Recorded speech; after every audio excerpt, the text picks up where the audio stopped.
We're trying something new. This is avant-garde drag. We don't It need... is very 80s, isn't it? It's really... I mean, it's something. It's a good Halloween look, just like not doing anything makeup. It's very scary. Being like, hi, I'm Ocean.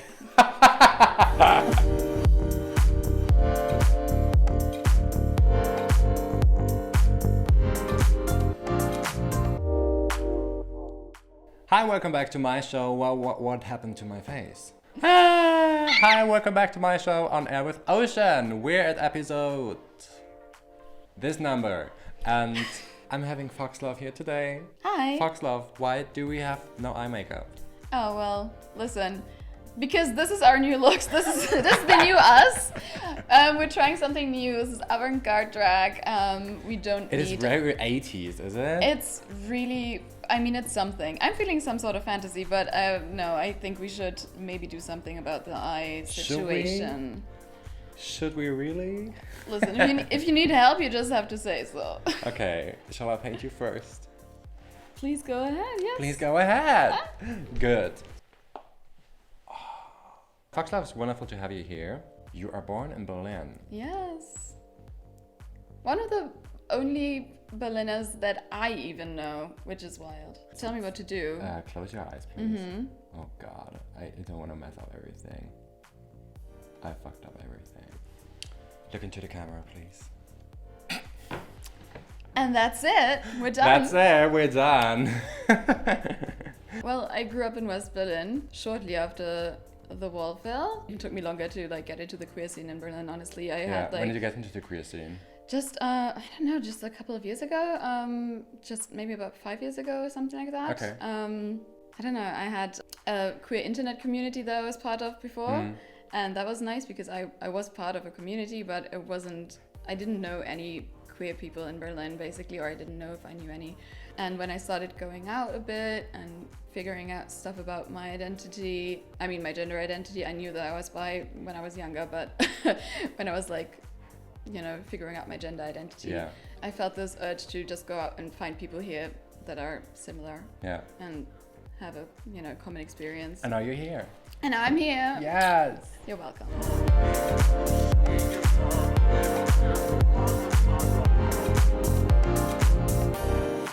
Done. And this is it. And this is it. How do you like it? I love it. It's very foxy. But yeah, call me Crusty Lash because I realized I only have crusty lashes now. Now you can see that I don't wear makeup at the time. I just wear lipstick. I even don't wear foundation. I want to ask you, what does the drag scene in Berlin makes it so unique? Okay, so I think every place basically has a unique probably drag scene, although I don't really know that many other German scenes. I've only been to Cologne and a couple of places, but I think the Berlin scene is specifically unique in the context of Germany and also probably worldwide from what I've heard from other performers who have been to Berlin, because it's very diverse on several levels. We have a huge drag king scene, which is not a given in other cities necessarily. Venus Boys. Venus Boys. Yes. And a lot of people who are non-binary who do drag. I mean, I also identify as non-binary, as a drag performer, also drag queen, but it's I don't really need that label of queen or king. Of queen or king, even though I do only king stuff, clearly.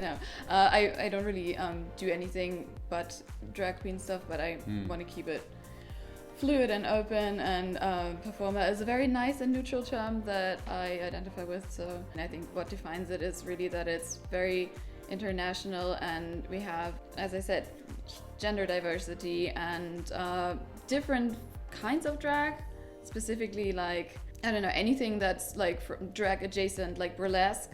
And even if you have drag performers who specifically identify as such, it's still such a diverse field. I think many people do things that you wouldn't necessarily consider classic drag, whatever that means, but going on a stage and lip syncing or singing in a wig, that's not what drag necessarily means. And Berlin kind of reflects that, which I absolutely love. We have more obscure things and goes even into the circus scene. Very Mona confused. Ladol. Mona Ladol. Absolutely Come fantastic. on. And there's different things popping up all the time, and people come up with new ideas and with new things, and it's just beautiful to see. Yes.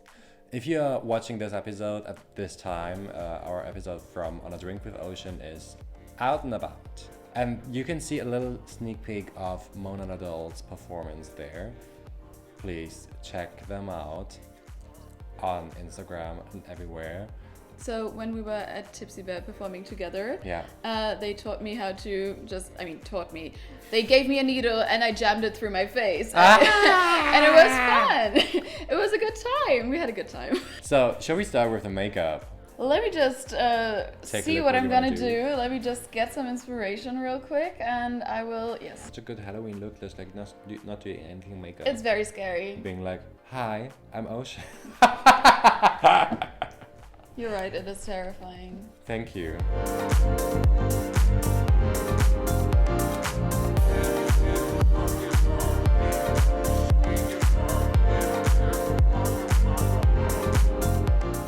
Boom! Here I am. Oh, I got this here. Hi. Thank you for the makeup. Let me just give me a moment. Are you feeling the Fox fantasy? What I wanted to ask you, Fox, is you had an event. Called Siblings. A Tipsy Bear also. It's every first Wednesday of the month. FLINTA event. Yes. Can you tell you what FLINTA first of all means, and what does it mean that it's a FLINTA event? Flint or FLINTA is an abbreviation that is German actually, but it's pretty easy to translate into English. It's Frauen, so women of, any sexuality. L is lesbians, I is intersex people, N is non-binary people, T is trans people, and A is agender people. And then there's like a little asterisk for anyone who identifies with this group. It's an event that is aimed at these people specifically. So basically it's aimed at people of marginalized genders who want to have maybe an event that is aimed at them, and not necessarily an event that is aimed at, I'm gonna say it now, cis gay people, as it is often the case in the queer community, or even, obviously like cis men generally. But specifically this, because it's at Tipsy Bear, which is a queer bar. Not a gay bar, a queer bar, yes. Important. Aimed at these people, and it's a kind of community event that I'm doing. I'm hosting it actually with my friend Rachel, who approached Tipsy Bear way back before COVID, and we already had a couple of events before COVID. Yeah, we're kind of figuring out what the community wants, trying out different things as well. We're doing open mic night for anyone from the FLINTA community who wants to present anything. It's very important to me to kind of create these spaces, these FLINTA spaces within the queer community, because usually things are aimed at a very specific gay audience, and that's not what the queer community is. It's a much bigger and broader thing, and everyone deserves their space and their safe space. And we don't have a lot of these events. We really don't. And even with Tipsy Bear, it is a FLINTA event, but it is not closed doors, so anyone can come in. Yeah, but I have been there. Yes. But then something happened. Exactly, yeah. Anyone can come in, and people do come in without knowing that the event is happening sometimes. Now we've kind of changed the policy. We have someone at the door to greet people, to tell them what is going on, and just tell them up front, like, this might not be what you came here for, but this is happening. So if you want to take up space, please don't, if it's not your space to take, and please be aware that this is going on tonight. Yeah, be respectful. Just exactly. Yeah, I mean, the time that you were there, you were actually we were talking at the bar a bit, and I was hosting. I was running around preparing games. We do like little games sometimes, have a raffle and stuff like that. But then at some point, when I was up on stage actually introducing the event and talking to everyone, greeting the guests, there were two people across from the stage in the back, basically. And you were there, you saw it. They were just like talking throughout the entire thing, not paying attention to what was going on around them, very loudly as well, and just like talking and laughing. And what kind of really bothered me was that I was talking about a lot of transphobic and homophobic and queerphobic attacks that have been happening in Berlin recently, and that and that time it was like just a couple of days ago, right? So and they were like fresh. It was very fresh, and there were things that I needed to talk about. It was before the first Queer Trans Liberation demo that I was announcing, that I was talking about a bit, asking people to come and support, and they were just ignoring us. And I talked at them and talked to them and tried to kind of invite them into this conversation and into the space, and told them, like, please, you can engage with it and ask me questions about it later, but please be respectful now, and keep your mouth shut while I'm talking on stage and talking about these serious things. And they didn't take it seriously. They were laughing, making fun of the situation, and I was getting really emotional. I'm also getting emotional just thinking and talking about it now, because it's just such a thing that has happened so many times in my experience. It's just like one more thing, and it was just very disheartening to see people who come to a queer bar, to an event which is not yours. Let's say this. Of course you're gay. Of course you want to go to a queer bar because queer is also gay.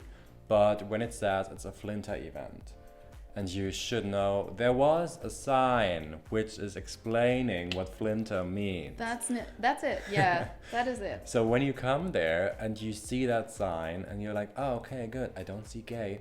What's FLINTA? So you ask someone, maybe, educate yourself, knowing where you're going. When you're there as a gay person in a queer bar at a FLINTA event, as I was going there with a friend also, I was also sitting there, but I was also checking that he knows where he's at right now, because he wasn't from Berlin, probably doesn't know any queer bars with FLINTA events. So I was making sure that this person knows where he's at.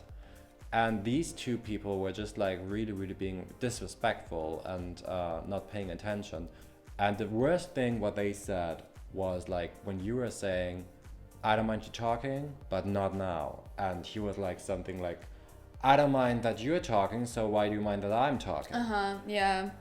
And he was like, yeah, I'm on a date, like I'm just minding my own business, basically. But that's the thing, like, minding your own business becomes someone else's business if you do it in their space, and if it's specifically that kind of event. I think also what is important is there should be spaces where it's just FLINTA exclusive. Yes. Honestly, I think that's really important, and I think we should work on creating those spaces in Berlin as well, or more of them anyway, because there are some, but like far in between, and we should work on creating more of them for sure. It is hard to make a safer space with people, dropping in, and those two were obviously idiots and ignorant. They even got kicked out later that night for something else they said, but it was just like just piling onto that. But let me also make something really, really sure and really clear.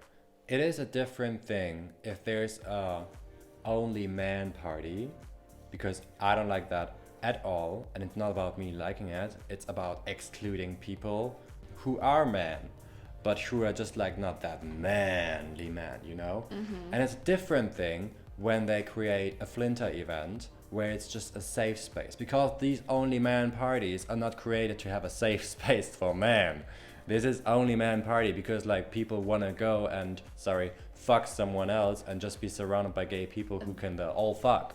But it's not about this. Yes, please. Yeah, no, but I'm really agreeing with you here, because it's just like those spaces aren't even made for all men. It's just made for masks who are looking for something very specific. It's like you have to be built, you have to be masked. It's this like kind of toxic mask for mask culture, which is like, has been talked about a lot, and it's like those things still exist, and people are still creating those spaces and excluding many people from them, and that's fine, because I don't want to go there. But it is very different creating a space that is safe for marginalized genders and Yes. people who are, you know, part of these groups that usually don't get the spotlight that often. Sure, of course.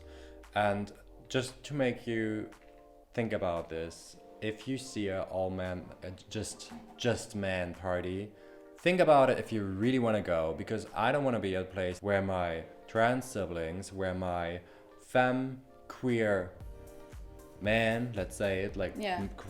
femme queer men are not accepted, where probably I'm even not getting in because I'm too femme. And I mean, you have seen me out of drag and I'm not like that masculine man, but I'm What? not like that femme man, you know, like, Yeah. and this is not a party for me then.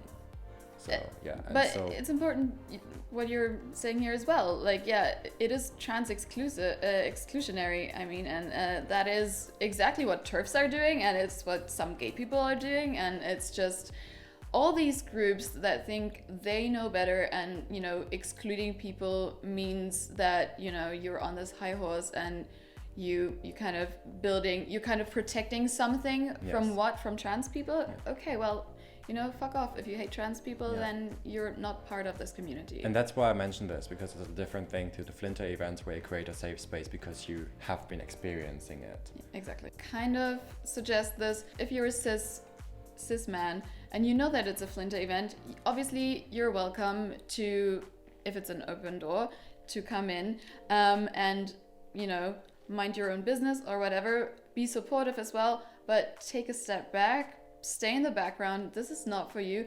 And even if you know that this event is happening, maybe consider coming to the bar at another time. Make space for the people who actually, you know, want to be there for Yeah. this event. Or ask.